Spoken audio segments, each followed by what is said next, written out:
Mesdames, Messieurs, chers amis, l'année 2020 se termine enfin. C'est avec une affection que j'adresse à chacune et à chacun d'entre vous mes vœux les plus sincères. Chaque année, nous vivons ensemble des moments de partage, des moments de rencontre, d'action et d'émotion. Ces moments qui font battre les cœurs de nos communes, de nos villages. À l'Assemblée nationale, j'ai toujours une pensée pour ma circonscription, mon département et ma région. Avec l'ensemble de mes collègues députés, sur les différentes propositions de loi, que ce soit sur l'économie, la santé, l'agriculture, la sécurité, le social et bien d'autres, 2020 restera une année malheureusement de turbulence. Non seulement sanitaire mais aussi sociale, comme nous n'en avons jamais connu depuis l'après-guerre. Le Covid-19 a provoqué une perte humaine conséquente. Et je voudrais exprimer aux Français de rester vigilants, de respecter les gestes barrières, les consignes de sécurité.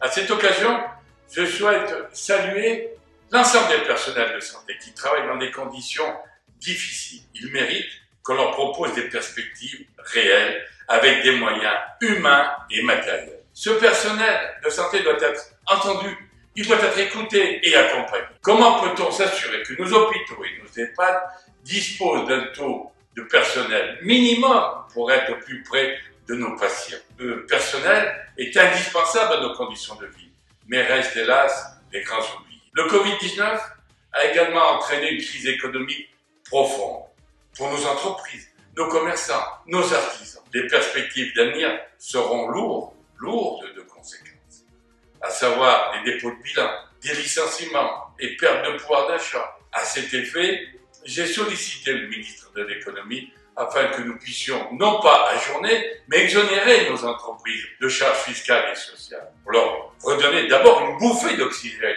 financière. Nos concitoyens sont inquiets. J'ai en mémoire, lors de nos permanences avec Sylvie Bonnet, le visage de ces familles qui bien souvent ont des difficultés pour boucler les fins de mois. Inquiets ces salariés sans perspective d'avenir. Inquiets ces bénéficiaires de l'allocation adultes handicapés définitivement enfermés dans leur cadre de vie.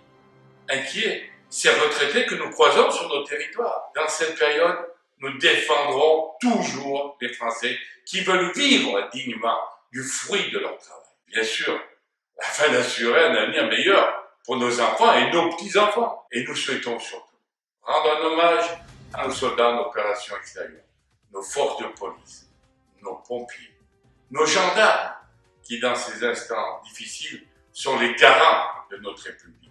Nos pensées s'adressent à nos 3 militaires, Tannery Maury, Quentin Pochet et Dorian Issa Kagnan. Nous saluons avec le plus grand respect la mémoire de ces militaires et partageons la douleur de leurs familles, de leurs proches et de leurs frères d'armes. Pensez également à nos 3 gendarmes, Arnaud Mavel, Cyril Morel et Rémi Dupuis, ainsi que leurs collègues blessés.